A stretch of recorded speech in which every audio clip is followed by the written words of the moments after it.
오늘은 여호와를 위하는 선일의 300용사 세 번째 시간입니다. 오늘도 세 번째, 언제 세 번째지 하시겠는데 송구영신 예배 때 첫 번째 나눴고요. 신년 감사 예배 때 두 번째 나눴고요. 오늘 세 번째입니다. 잠깐 복습을 좀 하면요. 여호와의 300용사가 되기 위하여 준비되어야 될 것이 있다고 그랬죠. 32,000명이 몰려왔지만 두려운 자들은 가라. 그렇게 말했어요. 그 마음에 두려움이 있다면 사람에 대해 환경에 대해 적들에 대해 두려워한다면 하나님 명령에 순종할 수가 없잖아요. 그러니까 마음이 준비되지 않은 자들은 다 돌려보냅니다. 우리 누구를 두려워해야 될까요? 하나님만 두려워해야죠. 하나님을 두려워하는 자들, 하나님을 경외하는 자들은 명령에 순종하게 돼 있잖아요. 그 다음 10,000명도 너무 많다. 그들을 물가로 데려가 테스트해라. 테스트를 했는데 어떤 이들은 납작 엎드려서 땅바닥에 엎드려서 개가 먹듯이 핥아서 물을 마시는가 하면 누구는 손으로 물을 움켜쥐고 마시는 모습을 보였는데 그들이 300명이었고 그 300명만 취하라 얘기하세요. 두 번째 하나님 보시는 건 태도입니다. 태도. 그 태도는 어떤 태도냐? 겸손과 순종의 태도. 왜냐하면 하나님이 주시는 명령들은 때로는 황당할 때가 많거든요. 내 머리로 이해되지 않을 때가 많아요. 그런데 그런 것들을 늘 생각한다면 순종하기가 어렵잖아요. 그러니까 하나님은 우리의 태도를 보세요. 겸손과 순종의 태도. 너무나 당연한 얘기입니다. 전쟁이 시작되면 어떤 명령 주실 거냐면 칼 들고 나가라 이런 게 아니라 나팔 들고 횃불 들고 가라. 어떻게 전쟁에 나팔과 횃불로 뭘 할 수 있겠어요. 칼, 총 뭐 이런 거 가져가야 되지 않습니까? 뭐 당시에 총은 없었겠지만 칼과 몽둥이와 막 이런 걸 갖고 가야 될 것 같은데 나팔과 횃불을 가져가라. 이 황당한 명령에 순종할 수 있는 사람이 필요했죠. 하나님은 오늘도 많은 사람들을 원치 않으세요. 오늘도 하나님을 경외하며 하나님 앞에 겸손히 순종할 수 있는 사람들을 원하십니다. 그 숫자가 작다 할지라도 하나님은 그런 자들을 찾고 계시고 그런 자들을 통해 일하세요. 하나님은 얼마든지 승리하게 하실 수 있고 역사하실 수 있잖아요. 그러므로 우리가 준비되어야 될 것, 여호와를 경외하는 마음과 어떤 하나님의 뜻에도 겸손하게 순종할 수 있는 자세, 이것이 우리에게 필요한 줄로 믿습니다. 그때 우리가 순종해야 될 명령도 있다고 그랬죠. 그런 자세가 준비되었다면 우리가 순종해야 될 명령은 뭐냐면 나팔 들고 횃불을 들라는 명령입니다. 나팔은 뭐냐면 하나님의 임재죠. 하나님의 주권. 하나님이 우리보다 앞서가신다는 선포가 나팔이에요. 우리 삶의 모든 영역을 그분께 맡길 때 우리는 승리를 경험할 겁니다. 내 힘으로 하려 하지 않고 하나님이 하십시오 맡겨 드리는 것. 그게 나팔의 의미라 할 수 있고요. 횃불은 빛이잖아요. 빛은 누구냐면 예수 그리스도. 예수님은 무엇입니까? 하나님의 말씀이시잖아요. 그러니까 말씀의 빛이 비춰질 때 우리는 승리할 수 있어요. 여러분 우리가 모르는 길을 갈 때 내비게이션의 안내를 받잖아요. 내비게이션의 음성의 안내를 잘 받아야 됩니다. 가다 보면 우리 아저씨들 특별히 그러죠. 왜 일로 인도하지? 막 그래요. 더 잘하는 것처럼. 그러나 내비게이션이 정확하죠. 내비게이션 말 따라가야 돼. 모르는 길을 가면서 아니야 내 느낌엔 여기 같아. 그리고 다른 길로 가기 시작하면 목적지에 도착할 수가 없어요. 내 느낌과 다른 그때에도 그 음성을 들어야 됩니다. 동일합니다. 여러분 인생을 우리 길로 비유하잖아요. 여러분 인생길 2번 가보신 적 있으세요? 다 처음 가시는 인생길이죠. 당장 5분 뒤에도 우리 인생에 무슨 일이 벌어질지 모르고 내일 일을 알지 못합니다. 알지 못하는 이 인생길을 걸어가면서 여러분 무슨 깡으로 가세요? 이 길을 안내해주는 내비게이션 필요하잖아요. 말씀의 내비게이션. 어두운 컴컴한 길을 걸어갈 때 횃불로 비춰야 앞으로 나아갈 수 있는 거 아닙니까? 그러므로 말씀의 내비를 따라가야만 돼요. 이 명령에 순종할 때 우리는 승리하게 되는데 이때 빈 항아리로 횃불을 가리고 가거든요. 그리고 전쟁이 시작될 때 항아리를 깨뜨리라 명령합니다. 우리 인생도 동일해요. 말씀이 비춰주셔야만 바른 길을 갈 수 있는데 승리할 수 있는데 이 말씀의 빛을 비추지 못하게 하는 빈 항아리와 같은 우리의 겉사람들이 있어요. 우리 안에 있는 자존심, 또 죄된 본성, 욕심, 정욕, 또 겸손으로 포장한 열등감, 이런 것들이 자꾸 말씀에 순종하지 못하도록 가로막는 일들이 있습니다. 그런 것들을 어떻게 해야 돼요? 완전히 깨트려야 됩니다. 조금 깨트려서는 안 돼요. 완전히 깨트릴 때, 그 질그릇들이 깨질 때 비로소 우리 안에 감춰져 있던 보배 대신 예수 그리스도 하나님의 말씀의 빛이 우리 인생에 비춰지기 시작하는 거예요. 그러니까 내 고집을 붙들고 버티면 버틸수록 망하는 겁니다. 사랑하는 여러분, 원숭이 잡을 때 그렇게 한다고 그러죠. 목이 좁은 항아리를 가져다 놓고 바나나를 그 안에 쏙 집어 넣습니다. 그러면 원숭이가 냄새를 맡고 와서 손을 싹 넣어서 바나나를 잡아요. 그러면 빼고 싶지만 목이 좁으니까 빼질 못합니다. 그때 이제 사냥꾼이 느긋하게 찾아오죠. 그럼 어떻게 돼요? 이 바나나 먹고 도망쳐야 되는데 이 목숨이 경각에 달렸는데 이 바나나 먹겠다는 욕심 때문에 놓질 않습니다. 이 원숭이가요. 어떻게 돼요? 사냥꾼에게 잡히는 거죠. 참 그래요. 여러분, 우리 인생이 그렇지 않나 싶습니다. 이걸 놓아야 사는데요. 이걸 놓아야 사는데, 깨뜨려야 사는데 그게 마치 나를 살릴 것 같으니까 놓지를 않아요. 내 안에 있는 그 욕심들, 정욕들, 때론 그 자존심, 때론 그 열등감, 끊임없이 그거를 언급해 얘기하면서 그게 마치 나를 살리는 것이냐 생각하고 붙잡습니다. 근데 결국은 망하는 길이에요. 집니다. 그걸 놔야만 그때서부터 하나님은 우리에게 말씀의 빛을 비춰주시고 승리 역사들을 주시는 거예요. 여러분 붙들고 있는 게 무엇입니까? 놓으면 죽을 것 같아 꽉 쥐고 있는 것들이 무엇입니까? 물질일 수도 있고요. 내가 가진 어떤 지식이나 경험일 수도 있습니다. 어떤 왜곡된 관계들일 수도 있어요. 알량한 자존심, 겸손으로 포장된 열등감.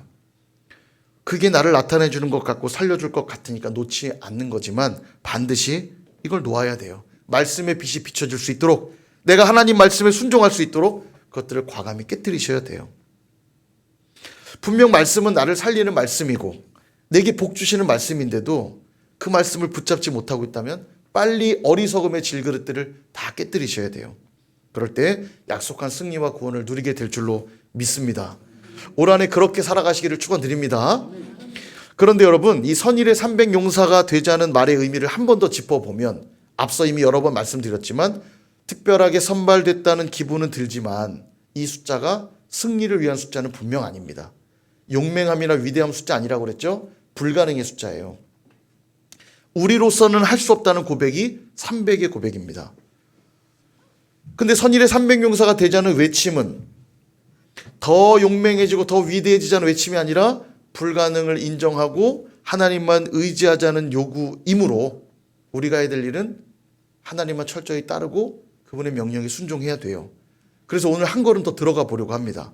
나팔과 횃불을 들고 간 전쟁에서 이 미디안의 적군들이 장막에 나와 서로를 칼로 죽여요. 서로. 하나님이 하신 일이죠. 그들이 막 자중질환을 일으켜 서로 죽입니다. 그런데 거기서 전쟁이 끝나지가 않아요. 적들이 이제 도망가기 시작합니다. 그리고 300용사가 그들의 뒤를 추격하기 시작해요. 항상 그렇습니다. 하나님이 이루시는 역사가 있는가 하면 우리가 이루어야 될 역사들도 있어요. 하나님이 그 영역들을 남겨두세요. 홍해를 가르시는 것을 하나님이 하셨다면 그 바닷길을 건너는 일은 우리더러 하게 하세요. 죽은 나사로를 살아나게 하시는 역사는 온전히 하나님이 하시지만 그가 죽었을 때 둘러매었던 배인 동인 배를 거꾸로 동인 배를 풀어놓아 다니게 하는 일은 우리에게 맡겨두세요. 세상 끝날까지 복음을 증거하라 우리 명령해 주셨는데요. 십자가로 우리를 구원하시는 일은 주님이 다 이루셨어요. 그러나 그 복음을 증거하는 일은 우리에게 맡겨주십니다. 이걸 늘 남겨두세요. 왜 하나님은 이렇게 일하실까? 하나님이 피곤하니까, 능력이 부족하니까 당연히 아니죠. 왜 이렇게 하시냐면 하나님의 이 구원과 승리의 영광을 우리로 직접 체험하고 누리게 하시려고 은혜를 베풀어 주시는 겁니다. 마치 파티 초대장을 주셨어요. 그 초대장을 받으면 얼마나 영광스럽습니까? 와, 내가 이 파티 갈 수 있게 되었다니. 그러고 끝나면 안 돼요. 그 다음 우리가 할 일이 남았죠. 그 초대장을 들고 파티장까지 가야죠. 그래야 그 영광을 누리는 겁니다. 그 영광을 누리게 하시려고 우리가 할 일들을 남겨두세요. 한번 상상을 해보세요. 홍해에 갈라진 그 바닷길을 건널 때 그 경이로운 순간을 상상해 보십시오. 바다에 벽이 쳐져 있고 그 물속을 헤엄치고 있는 수많은 고기들을 보며 와, 장관이로다. 여러분, 그 건널 때의 경이로움을 한번 상상해 보세요. 죽은 나사로가 살아났어요. 그를 둘러싸고 있는 그를 동인 배를 하나씩 베끼면서 그의 숨소리를 느낄 때 그 경이로움을 상상해 보세요. 정말 살아났네. 죽은 자가 살아났네. 복음을 전하라고 해서 나는 그저 전했을 뿐인데 그가 예수 만나 기뻐하고 감격하는 걸 보면서 예수 믿고 변화된 그의 모습을 보는 이 경이로운 순간은 말로 할 수 없잖아요. 그렇지 않습니까? 오늘 미디안과 싸움에서도 동일합니다. 하나님 말씀하시면 그들을 다 쓸어버릴 수 있지만 나머지 승리를 쟁취하는 고지의 깃발을 꽂는 일은 300용사들에게 맡겨주세요. 우리가 종종 광야에서 만나를 먹는 것을 만나를 먹은 이스라엘 백성들을 부러워하는 분들이 있어요. 그리 시냇가에서 까마귀가 날아다주는 고기를 먹는 엘리야를 부러워하는 분들이 있습니다. 부러우십니까? 매일매일 만나를 먹고 까마귀가 날아다주는 고기를 먹는 삶이 부러우세요? 어떠세요? 만약 부럽다면 아마도 내가 땀 흘리지 않아도 된다는 것 때문에 부러운 걸 거예요. 근데 한번 생각해 보세요. 가나안 땅에 들어가서 가나안 땅의 첫 소산물을 먹는 순간 만나가 그치거든요. 그럼 은혜가 끝난 겁니까? 아니에요. 하나님이 가나안 땅에서 더 풍성한 은혜를 주시겠다는 얘기입니다. 보세요. 만나는 그날만 먹어야 돼요. 남겨두면 벌레가 되고 썩습니다. 매일매일 주시는 만나를 먹어야 되는데 가나안 땅에서 농사를 지으면 이제 곡식을 저장할 수 있게 됐다는 얘기예요. 뭐가 더 큰 은혜입니까? 곡식을 저장하는 게 큰 은혜죠. 아, 동의 안 하는 이 느낌 뭐죠? 여러분, 까마귀가 날아다주는 고기로만 살아본 적 있으세요? 그 경험이 있으신 분들은 또 그 시간으로 돌아가고 싶지 않을 겁니다, 아마. 예. 재간증은 안 할 수가 없어요. 저 전도사 시절에 정말 까마귀가 날아주는 고기만 먹고 살았던 시절이 있습니다. 정말 내일 어떻게 해야 될지를 고민하며 살았어요. 페이가 너무 적고요. 막 사역이 마음껏 이것저것 사역하고 다닐 수 있는 때가 아니니까요. 정말 페이가 너무 적어서 힘들었어요. 근데 그때마다 생각지도 않은 헌금이 통장에 들어오기도 하고요. 등록금을 내야 되는데 등록금 뭐 300만 원, 350만 원 등록금을 내야 되는데 어떻게 하나 뭐 기도만 하는 거죠. 기도 요청하고 어느 날 정말 300만 원이 들어온 거예요. 근데 누가 보냈는지 몰라요. 부러우세요? 정말 막 전화해 봤더니 사당동 무슨 지점이래요. 근데 누가 입금한지 이게 알 수가 없더라고요. 너무 궁금한 거예요. 누가 보내줬는지 지금도 몰라요. 그래서 하나님이 또 까마귀를 통해 이렇게 주시는구나. 감사하긴 한데 예, 쉬운 일 아닙니다. 이런 기도한 적도 있어요. 하나님, 헌금할 돈이 없는데 내일 주일인데 헌금할 수 있도록 돈 좀 보내주세요. 그런 기도한 적도 있어요. 재정이 어려워서요. 예. 페이 80만 원 받았고 37만 원 월세 내고 나면 그때 애들 둘 있는데 애들 진짜 제일 괴로울 때가요. 대형마트 가서 아빠 이거 사족으로 들고 오면 그 장난감들이 왜 이렇게 비싼지요. 5만 원, 6만 원씩 해요. 그게요. 변신 로봇가요. 막 5만 원, 6만 원씩 합니다. 그럼 별의별 소리 다 해서 설득하느라고. 사줄 돈이 없으니까요. 제일 마음이 아파요. 기도하는 거죠. 뭐 또 하나님 장난감이 필요합니다. 그리고 정말 채워주시는 은혜들을 누리긴 해요. 그러나 저는 그 시간으로 돌아가고 싶지는 않습니다. 그때를 통해서 하나님이 공급하시는 걸 경험하고 배운 건 있지만 다시 또 그 시간을 살고 싶진 않아요. 왜냐하면 지금도 하나님 은혜 없이 산다는 얘기는 아닙니다. 근데 하나님은 더 풍성한 은혜 주세요. 그날 용돈 받아 사는 삶이 좋으세요? 통장에 넉넉히 넣어두고 필요할 때마다 꺼내 쓰시는 게 좋으세요? 아이고 고민하시죠? 당연히 통장에 넣어두고 쓰는 게 좋죠. 문제는 뭐냐면요. 더 이상 하나님을 의지하지 않는 게 문제지 그것도 은혜입니다. 하나님이 주신 것들을 잘 저장하여서 여러분 일용할 양식을 오늘도 우리에게 일용할 양식을 주옵소서 주기도문 강의할 때 말씀드렸죠. 그 말은 그날 벌어 그날 먹고 사세요라는 뜻이 아니라 앞으로 살아갈 미래의 날들까지도 하나님께 맡기며 주실 은혜를 사모하며 살아가는 거예요. 그런 풍성한 은혜가 있는 겁니다. 하나님은 넉넉히 주시는 분이세요. 다만 그때그때 필요에 따라 그날 주시는 은혜들이 있을 때가 있어요. 하나님만 의지하게 하시려고. 그런데 하나님은 그렇게 쪼잔한 분이 아니세요. 넉넉히 주셔서 하나님 의지에 살게 하십니다. 우리의 죄성이 넉넉해지면 하나님을 의지하지 않기 시작하니까 그게 문제인 거지 하나님은 넉넉히 주길 원하세요. 그러므로 우리가 해야 될 일을 남겨두신다는 얘기입니다. 하나님이 다 하시지 않고 다 해놓고는 마치 어린애 자녀들에게 뭘 가르칠 때 부모가 다 해놓고는 요거 이렇게 한번 해볼래? 마지막 그 자녀들에게 하도록 해서 성취감을 느끼게 해주잖아요. 딱 그겁니다. 그래서 오늘도 내가 해야 될 일이 있고 사명이 있다는 건 되게 행복한 삶이에요. 하나님의 영광에 동참하고 누릴 은혜가 아직도 있다라는 얘기거든요. 그래서 다시 오늘 본문으로 돌아와서 이 싸움은 하나님의 역사로 승기를 이미 잡은 싸움입니다. 이제 마무리만 하면 돼요. 300용사들이 해야 될 일들을 남겨두신 거죠. 그러므로 완전한 승리를 누리기 위해 해야 될 오늘도 두 가지를 나누려고 합니다. 첫 번째는 자신을 낮추고 공동체를 하나 되게 하는 일을 해야 됩니다. 그래야 완전한 승리를 누리게 돼요. 오늘 이 도망가는 적들을 섬멸하기 위해서 주변 지파들에게 도움을 요청해요. 미디안, 므낫세 지파라든지 납달리, 아셀 이런 지파들에게 7장 뒷부분에 보면 기드온이 요청합니다. 적들이 도망가니까 주변 지파들에게 도움을 요청하는데 그 중에도 특별히 에브라임 지파에게 도움을 요청해요. 에브라임 지파는 되게 강력한 지파입니다. 숫자도 많고요. 견고한 지파예요. 뭐 장자 지파의 어떤 영향력이 있죠. 에브라임 지파에게 뭘 부탁하냐면 요단강을 적들이 건널 것이 예상되니 그 퇴로를 막고 미디안을 격파해 주십시오. 부탁을 해요. 그리고 에브라임 지파가 정말 요단강의 퇴로를 막은 다음에 오렙과 스앱이라고 하는 두 우두머리를 잡아 죽입니다. 그리고 그 머리를 가지고 기드온에게 나와요.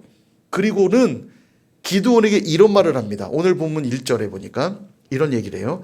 에브라임 사람들이 기드온에게 이르되 내가 미디안과 싸우러 갈 때 우리를 부르지 아니하였으니 우리를 이같이 대접하면 어찌 됨이냐 하고 그와 크게 다투는지라. 처음부터 이 전쟁에 왜 우리를 안 부르고 이제서야 부른 거냐고 따져요.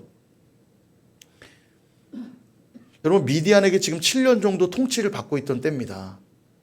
지금 미디안과 대등한 상황에서 전쟁하고 있는 게 아니고요. 미디안의 통치 가운데 있을 때예요. 근데 기드온이라고 하는 사사를 일으켜서 하나님이 승리의 역사를 시작하셨습니다. 그리고 에브라임도 뒤늦게 동참하여서 승리하고 있는데 이 놀라운 승리를 함께 기뻐하면서 우리가 해냈다가 아니라 에브라임 지파 불평합니다. 야, 우리가 이렇게 잘 싸우는데 이제 왜 불러?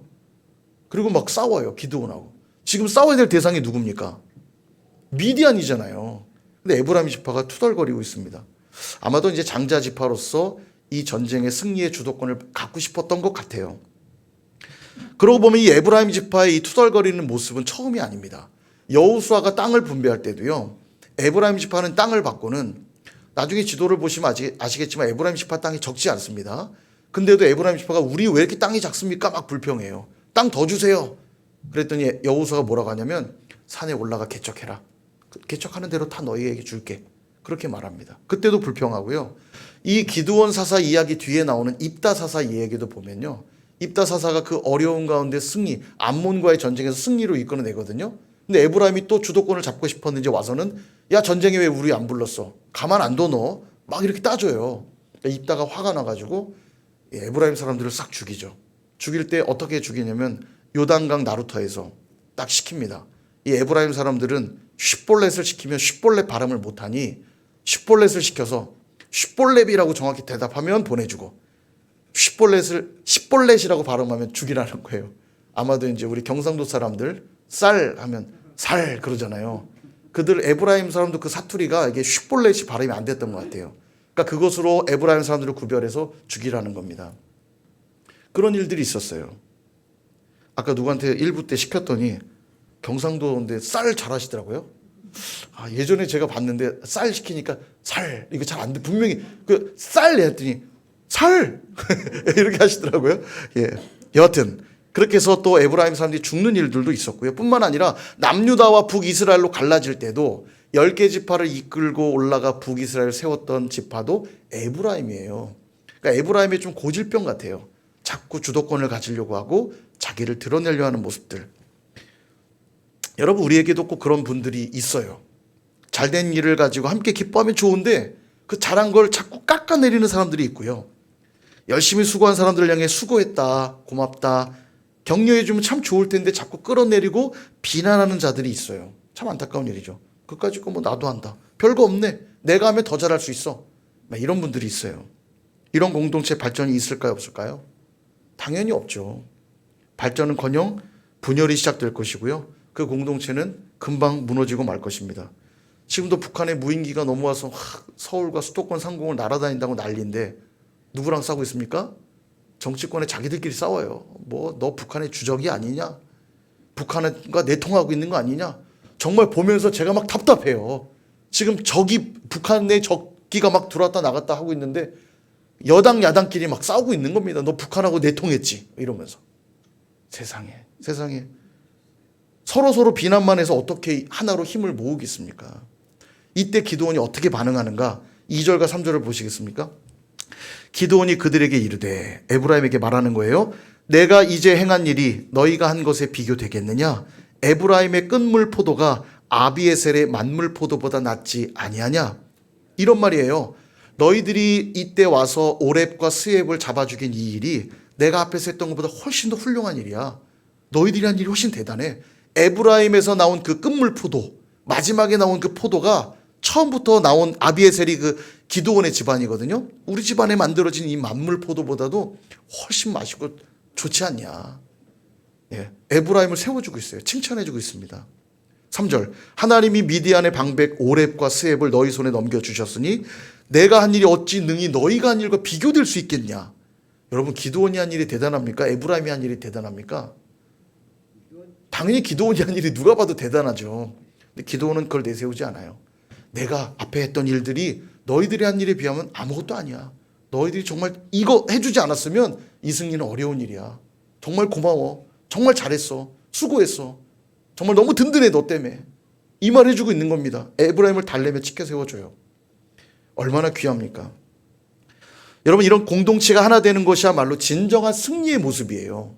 하나 되는 것 자체가 우리에게 목표가 돼야 됩니다. 하나님이 너무 기뻐하시고요. 우리가 자꾸 어떤 목표지향적 일 중심으로 생각하는 경향이 있어요. 하나 되는 것이 어떤 일을 이루기 위한 과정처럼 생각하지만 하나님 앞엔 그렇지가 않아요. 하나 되는 것 자체가 하나님께 목표입니다. 우리를 하나 되게 하시려고 십자가 지신 거거든요. 승리는 주님이 다 하세요. 우리는 그저 하나 되기만 하면 됩니다. 우리 안에 하나 되지 못하게 만드는 일들이 있을 때마다 우리가 해야 될 일은 하나됨으로 자꾸 만들어 가야 돼요. 누군가 좀 불평하면 칭찬해 주십시오. 격려해 주세요. 잘했다고 말해주고, 괜찮다고 말해주고, 힘내라고 말해주고, 자꾸 손가락질하고 끌어내리려 하지 마시고요. 잘했습니다. 물론 그 반대도 생각하세요. 모두가 다 나 칭찬받고 싶어 하면 공동체가 되겠습니까? 그죠? 내가 너무 자꾸 다툼을 일으키려고 하고 분쟁을 일으키려 한다면 좀 그거 내려놔야 될 것이고요. 또 반대로 겸손하게 서로를 볼 때 자꾸 세워줘야 되겠죠. 성경은 이렇게 말합니다. 에베소서 4장 3절 함께 읽어볼까요? 시작. 평안에 매는 줄로 성령이 하나 되게 하신 것을 힘써 지키라. 아멘. 보세요. 평안에 매는 줄이 뭐라고 예전에 말씀드렸습니까? 예수님의 보혈의 피라고 그랬죠. 그 피로 우리는 평안을 누린 자들이에요. 그러니까 너도 예수 피 믿어 구원받았고 나도 예수 피로 구원받았다면 너도 나도 예수의 피로 하나로 묶인 자들인 거예요. 피가 같은 사람들 누굽니까? 피가 섞인 자들 누구예요? 가족이잖아요. 형제잖아요. 그래서 우리 혈액형이다 뭐라고 그랬어요? 우리 J형, C형. 누가 물어보면 A형, B형, AB형 말하지 말고 저는 J형입니다. 저는 C형입니다. C형은 크리스찬. J형은 지저스. 이상한 사람이란 소리는 듣겠습니다만 여하튼 우리는 피가 같아요. 하늘 가족입니다. 이미 하나가 됐어요. 그러므로 우리가 해야 될 일은 그 하나 되게 하신 것을 힘써 지켜나가는 일이에요. 그러기 위해 필요한 게 뭡니까? 겸손해져야 되고요. 서로 낮아져야 돼요. 자꾸 서로가 잘났다고 하는 순간 분열이 생길 것이고 그 공동체는 무너지고 말 겁니다. 올 한해 선일의 300용사된 저와 여러분은 성령께서 우리를 하나 되게 하신 것을 힘써 지킬 수 있기를 주님의 이름으로 축원드립니다. 두 번째 해야 될, 승리를 위해 해야 될 일은 냉담한 신앙을 버리셔야 돼요. 냉담한 신앙을 버리셔야 합니다. 오렙과 스웹을 죽였죠. 그리고 이후에 남은 적들을 추격하게 됩니다. 계속 끝까지 쫓아가는 거예요. 완전히 섬멸될 때까지. 여러분, 신앙생활도 그렇습니다. 예수님을 만났으니 이제 됐어. 교회에 등록했으니 이제 됐어가 아닙니다. 이제 예수님을 만났고 교회에 등록을 했으면 이제는 더 주님을 알아가고 그 신앙이 더 깊어지고 더 성숙해지는 자를 향해 끊임없이 가야 돼요. 우리가 믿음의 경주라고 말하잖아요. 꼬린 지점에 갈 때까지 포기해서는 안 돼요. 계속 가야 됩니다. 이쯤 하면 됐지. 그런 고백은 나오면 안 돼요. 더 주님을 알아가고 더 깊은 신앙 가져야 되는데 추격하는 과정에 피곤해지고 배가 고파오기 시작합니다. 그래서 숫곳이라고 하는 지역의 주민들에게 요청을 하게 돼요. 5절 한번 보시면 그가 숫곳 사람들에게 이르되 나를 따르는 백성이 피곤하니 청하건대 그들에게 떡덩이를 주라. 나는 미디안의 왕들인 세바와 살문나의 뒤를 추격하고 있노라 하니. 그러니까 미디안의 지금 세바와 살문나라고 하는 우두머리를 지금 내가 추격 중인데 우리가 지금 배가 너무 고프니 떡덩이를 좀 주십시오. 여러분 이 숫곳이라고 하는 지역은 숫곳이라고 하는 지역은 이스라엘 땅입니다. 갓 지파에 속한 지역이거든요. 그러니까 이 승리를 이루기 위해서는 갓 사람들이 지금 도와주면 다시 음식을 먹고 힘을 내서 적들을 추격할 수 있는 상황이에요. 근데 이런 엄중한 상황에 숫곳 사람들이 이렇게 답을 합니다. 6절 숫곳의 방백들이 이르되 세바와 살문나의 손이 지금 내 손 안에 있다는 거냐? 어찌 우리가 내 군대에게 떡을 주겠느냐 하는지라.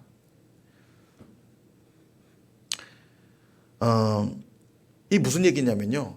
미디안에게 7년 정도 지금 지배를 받고 있는 상황이라고 말씀드렸죠. 그러니까 숫곳 사람들은 미디안에서 더 가까워요. 이 지역은. 지도를 한번 보여주시겠습니까?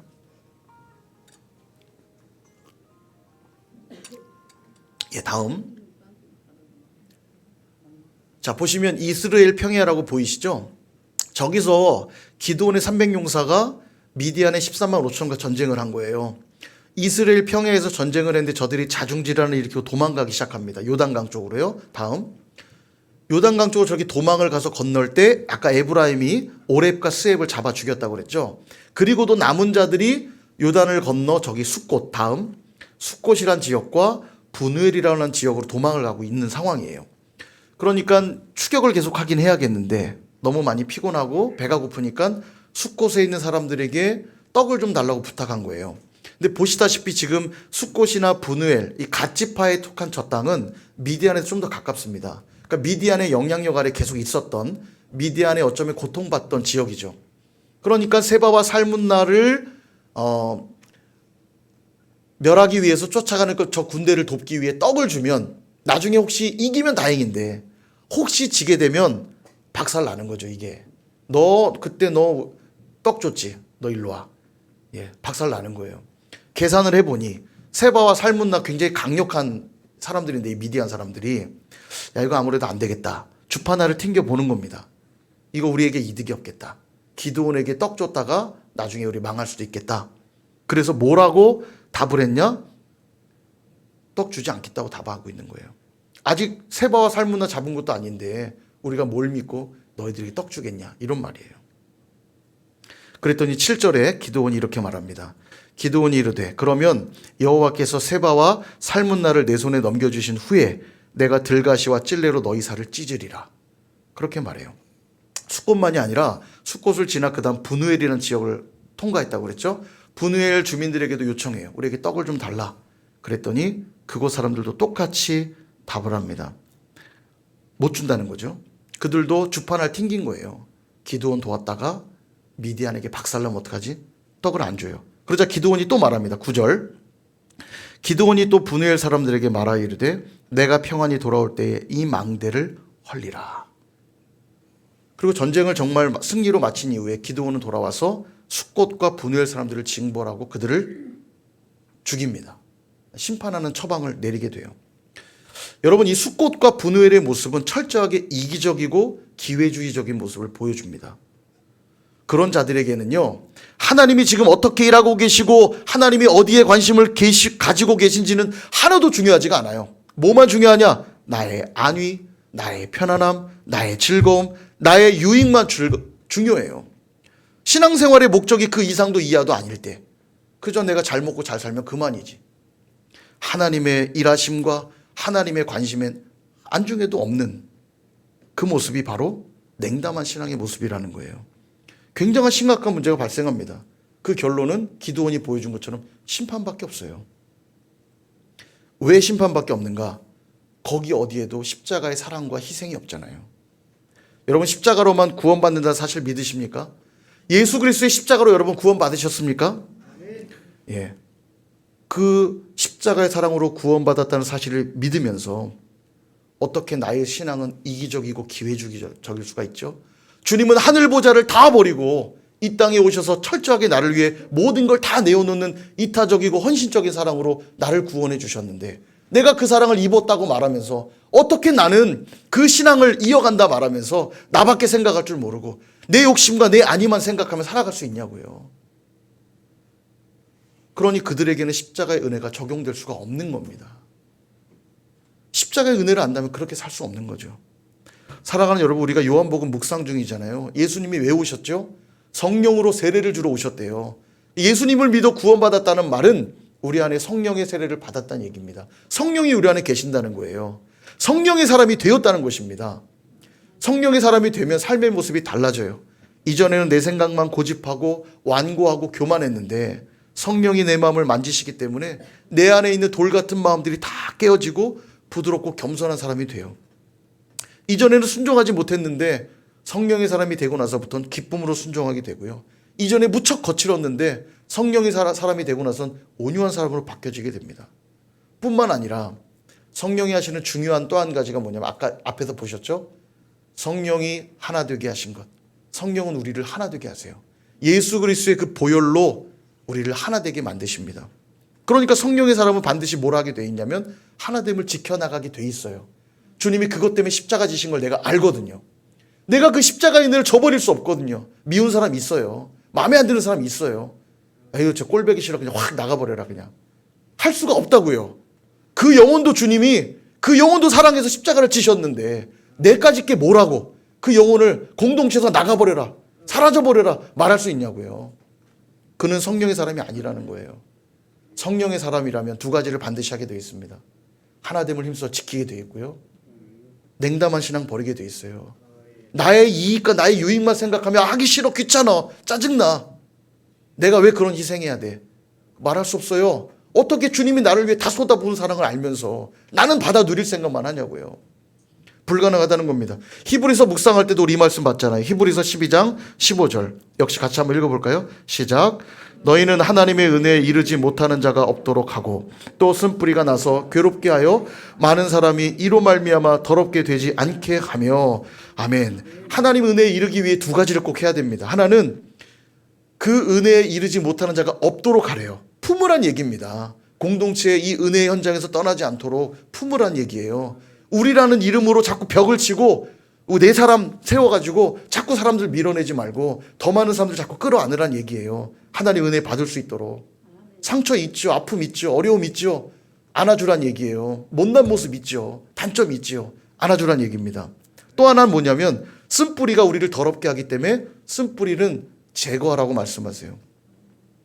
오늘 기드온이 그렇게 했습니다. 에브라임 지파가 투덜댈 때 이 승리를 함께 이룬 사람이니까 그가 조금 투덜대지만 받아줘요.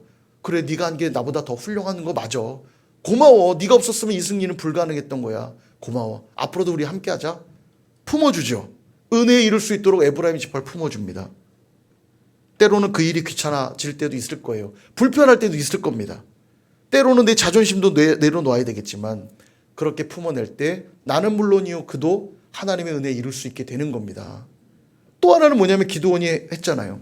숫꽃과 분우엘의 사람들. 냉담하고 그래서 이기적이고 기회주의적이었던 그들에 대해서는 과감하게 처리합니다. 냉담함에 대해서는 과감하게 처분해요. 그러지 않으면 승리할 수 없거든요. 몸 안에 암덩어리가 자라나는데 이것도 내 몸의 일부라며 잘 가꾸시는 분 계십니까? 암덩어리는 빨리 하루라도 빨리 잘라내야 되는 거 아닙니까? 그죠? 공동체 안에 쓴뿌리 같은 요소들이 분명히 있어요. 내 안에도 쓴뿌리 같은 요소들이 있어요. 하나님의 은혜에 이르지 못하게 하는 쓴뿌리들이 있습니다. 그것들은 빨리 잘라내셔야 돼요. 냉담한 신앙의 모습들이 내 안에 있어요. 나만 생각하고 나만 편하고 싶은 욕심들이 있다고요. 인정해야죠. 그러나 그때마다 다시 십자가로 나아가서 냉담한 신앙들을 끊어내고 십자가의 사랑으로 바꿔내셔야 돼요.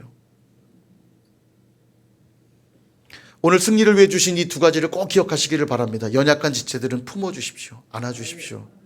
그러나 반대로 쓴뿌리와 같은 요소들에 대한 과감히 잘라버리십시오. 바라기는 여러분이 쓴뿌리 같은 사람들이 되지 않기를 원해요. 여러분들이 들어가는 그곳엔 은혜가 넘쳐야 되는데 그게 아니라 사람들을 자꾸 시험 들게 하고 분열하게 하고 은혜 받지 못하게 하고 그런 쓴뿌리 같은 사람들이 되어서는 안 돼요. 오늘 이 승리를 위해 주신 두 가지 말씀을 꼭 기억하시고 올 한해 놀라운 승리와 구원의 은혜를 누리는 선일의 300용사들이 다 되시기를 주님의 이름으로 축원드립니다.